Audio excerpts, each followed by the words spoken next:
അന്താരാഷ്ട്ര വിപണിയിലെ മാറ്റത്തിനനുസരിച്ച് റബ്ബറിന് വില നിശ്ചയിക്കാതെ റബ്ബർ ബോർഡ്. വിപണി വിലയും കർഷകർക്ക് ലഭിക്കുന്ന വിലയും തമ്മിലുള്ള അന്തരമാണ് തെളിവായി കർഷകർ ചൂണ്ടിക്കാണിക്കുന്നത്. റബ്ബർ ബോർഡിന്റേത് ടയർ കമ്പനികളെ സഹായിക്കാനുള്ള നീക്കമാണെന്ന് ആരോപിച്ച് കർഷകർ രംഗത്തെത്തി. കടുത്ത പ്രതിസന്ധിയിലും ആശ്വാസമേകേണ്ട റബ്ബർ ബോർഡ് റബ്ബർ കർഷകർക്ക് അനുകൂലമായ നിലപാടല്ല സ്വീകരിക്കുന്നത്. ടയർ ലോബിയുടെ ഭാഗമായ ഡീലർമാരുമായി ഒത്തുകളിച്ചാണ് റബ്ബർ വില നിശ്ചയിക്കുന്നത്.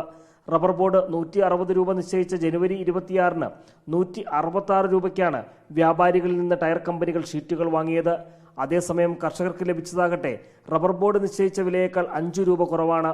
വില നിർണ്ണയത്തിലെ അപാകത ആസൂത്രിതമാണെന്നാണ് കർഷകരുടെ ആരോപണം.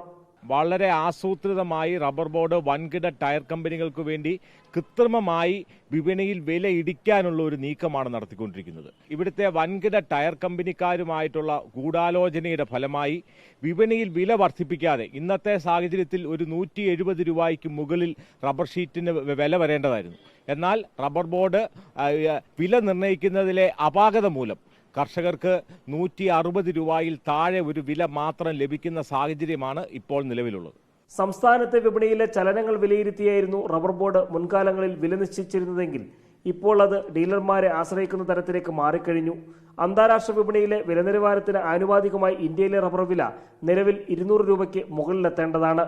ഈ സാഹചര്യത്തിൽ വിദേശത്ത് നിന്ന് ഒരു വ്യവസായി റബ്ബർ ഇന്ത്യയിലേക്ക് ഇറക്കുമതി ചെയ്യണമെങ്കിൽ 1 കിലോയ്ക്ക് 240-ലധികം രൂപ നൽകണമെന്നതാണ് യാഥാർത്ഥ്യം.